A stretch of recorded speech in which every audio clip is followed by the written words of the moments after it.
Okay, so this is a lesson on Pete Townshend's Sheraton Gibson. It's a song he did solo, but I think he played it in a number of Who concerts as well.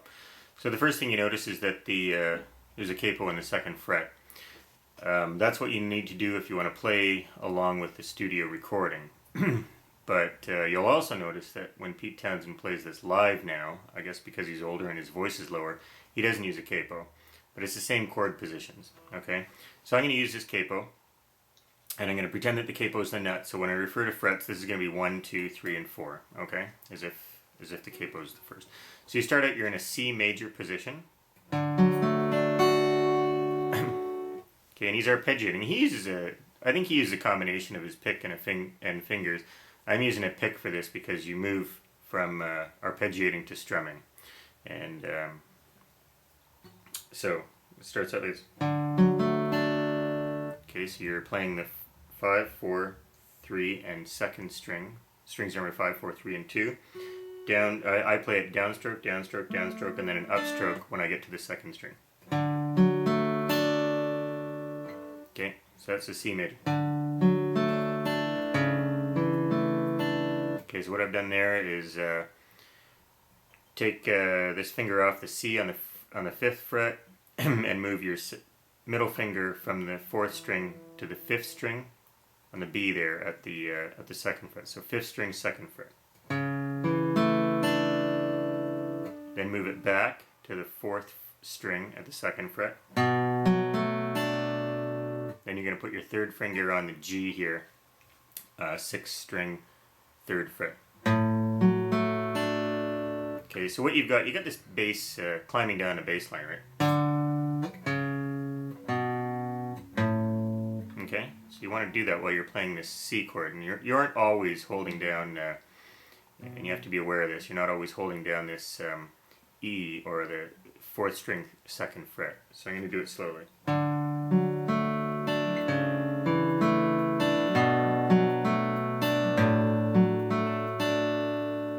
Okay, then you move up to here, and you're doing what is this? An F7 chord, I guess, eh? Like this. Okay, so you've got your 3rd finger, 4th string, 3rd fret, 3rd string, 2nd fret, 2nd string, 1st fret, and then the 1st string's open.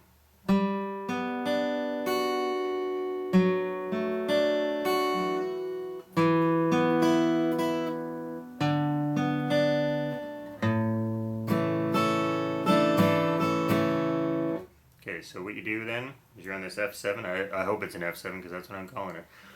You're going to arpeggiate the very same way, okay? Starting on the 4th string, down, down, down, up. 4, 3, 2, and up on the 1. And then you do the same thing as you did before. You take everything off, keep the 2nd string fretted at the 1st fret, and fret the 4th string 2nd fret. Now you're gonna I keep my when I move here, I keep my 1st finger on the 2nd string at 1st fret and just move these 2 fingers to the 2nd string 3rd fret and the 3rd string 2nd fret. And then you're beginning on the 4th string open. Okay. The first time he plays through this, he repeats this note, this D, or what would be a D if it was not capoed, in 2nd string 3rd fret. So the second time he plays through that, he goes, and he does go to the 1st string open. You can hear that on the studio recording. So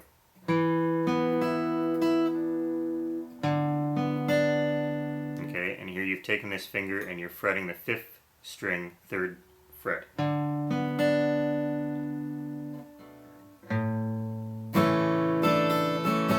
That's a G chord. You need to fret it this way, not this way. You need to use these fingers because you're going to use your 1st finger on the C here to make it a G sus 4.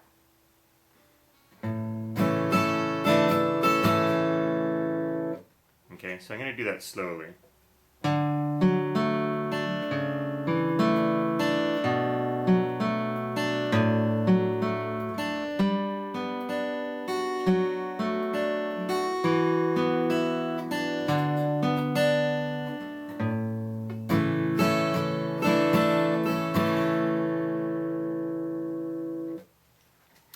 Okay, now you get to the chorus. So that's the verse. That's the introduction and the verse.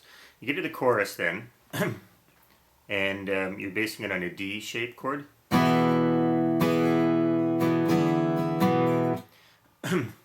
I think when he plays it on the studio, he doesn't do this, but when he's playing it, when he plays it live, just with his acoustic, I've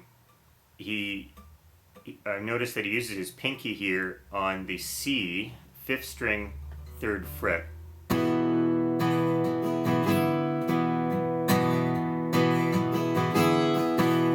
Then he goes to an A, but it's again, I think you could just use.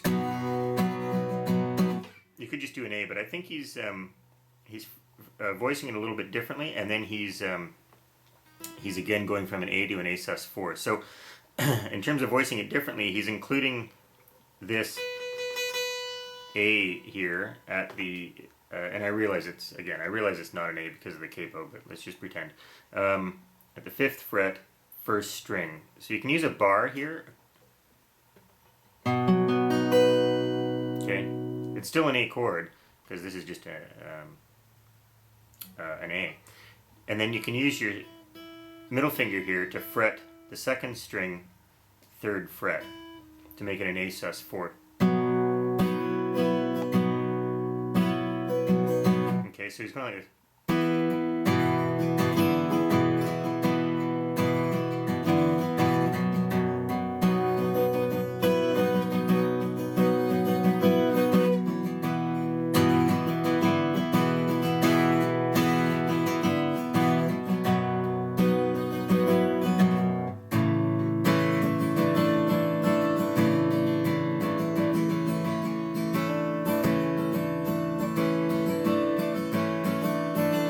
Okay, so what I've done there is he plays through that chorus twice, the D, then to the A, 2 bars of each. Then when he does it the second time, he does 2 bars of the D, 1 bar of the A, to a G sus4, like before, with the G shape with the G chord with the C added up here in the 2nd string, 1st fret. Then when he goes into this part of the song, it's a bridge. It's do dee dee dee doo doo doo. He's going deeps and doots all the time. It's a little bridgey thing. He's just doing an A to an A sus4. Oh, actually, an A sus4 to an A and back again.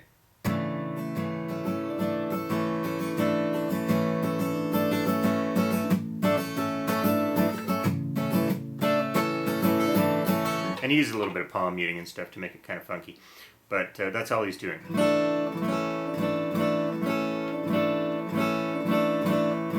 Then he goes back to the verse.